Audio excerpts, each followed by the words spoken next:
Hello বন্ধুরা, চলে এলাম আবার আজকে একটা নতুন ভিডিও নিয়ে। আজকে 5 জুন বিশ্ব পরিবেশ দিবস, তাই ভাবলাম আজকে একটা গাছের ভিডিও করা যাক। তবে আজকে যে ভিডিওটা নিয়ে এসেছি সেটা তোমাদের খুব উপকারী ভিডিও।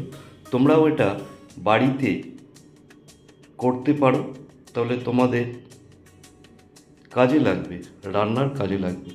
তো দেখে নাও, আজকে যে ভিডিওটা আমি করব সেটা হচ্ছে লঙ্কা গাছের বীজ থেকে কিভাবে আমরা চারা তৈরি করব। তো এর জন্যে আমি কি করেছি, একটা লঙ্কা নিয়েছি, লঙ্কা থেকে বীজগুলোকে আমি বের করে নিলাম।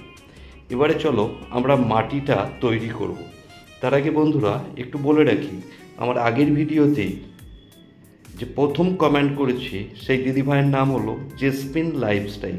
অ্যাকচুয়াল আমি প্রতিটা ভিডিওর যে প্রথম কমেন্ট করে তার নামটা আমি পরের ভিডিওয়ে অ্যানাউন্স করি। তোমরাও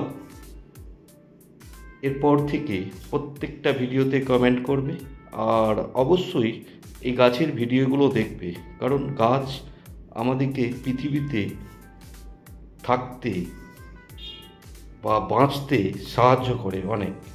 আর গাছের অবদান সবাই কম বেশি জানো। তো চলো আমরা লঙ্কা বীজগুলো রোপণের জন্য আমরা মাটিটা রেডি করে নিচ্ছি। দেখো, এই টবটা হলো আমার অফিসের টব। এই টবেতে আমি ফুল গাছ লাগিয়েছিলাম। সে ফুল গাছগুলো শীতকালীন ফুল গাছ ছিল, ফুল গাছগুলো নষ্ট হয়ে যাওয়ার পর টবটা পড়েছিল।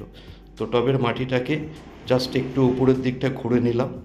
এই খুঁড়ে নেওয়া জায়গাতে এবারে মাটিটাকে হাতে করে মুড়ে সফট করে নিচ্ছি। এই জায়গায় আমি লঙ্কা গাছের বীজগুলোকে রোপণ করব। তোমরা দেখে নেবে রোপণের পদ্ধতিটাও, এইভাবে তোমরা বাড়িতে করতে পারো, তোমাদের রান্নার কাজে লাগবে। আচ্ছা দেখো, মাটি প্রায় আমার রেডি হয়েই গেছে। এবার যেই জায়গাটায় লঙ্কা বীজগুলো লাগাবো সেই জায়গাটা দেখো পরিষ্কার করলাম, করেই লঙ্কা বীজগুলো আস্তে আস্তে ওই জায়গার মধ্যে আমি ছড়িয়ে দিলাম। তো বন্ধুরা, আমার ভিডিও ভালো লেগে থাকলে অবশ্যই আমার চ্যানেলটাকে সাবস্ক্রাইব করবে, আর পাশে থাকা বেল আইকনটা প্রেস করে রাখো, যাতে আমার ভিডিও তোমার কাছে সবার প্রথম পৌঁছে যায়। দেখো বন্ধুরা, এবারে আমরা লঙ্কা বীজগুলোকে এইভাবে এক একটা জায়গায় ছড়িয়ে দিচ্ছি। টোটাল এই টবটার মধ্যে আমরা ছড়িয়ে দিলাম। এইভাবে তোমরা লঙ্কার বীজগুলো খুব সাবধানে ছড়িয়ে দেবে। দেওয়ার পর লঙ্কা বীজের উপর মাটিগুলোকে চাপা দিয়ে দেবে।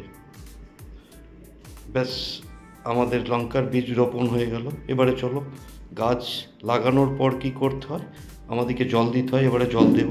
তার আগে দেখো, আমার অফিসের ছাদ থেকে চারদিকের ভিউটা তোমাদেরকে দেখাচ্ছি, কত সুন্দর।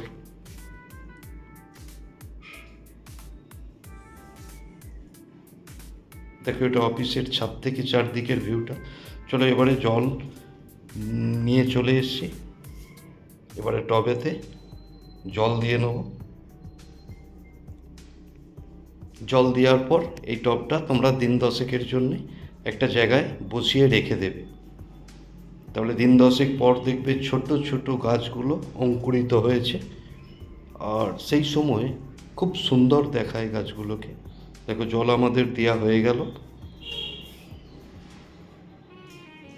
এবারে এটাকে একটা সেট জায়গায়, মানে যে জায়গায় ছায়া থাকবে সেই জায়গায় এই টবটা যে দিন 10 জন্যে রেখে দেবো। দিন 10 পর আপডেট তোমাদেরকে আমি ভিডিওতে দিয়ে দেবো। আচ্ছা বন্ধুরা, আজকে এখান পর্যন্তই। আমার চ্যানেলের ভিডিও ভালো লেগে থাকলে অবশ্যই চ্যানেলটাকে সাবস্ক্রাইব করে দেবে আর পাশে থাকবে। Tata, by.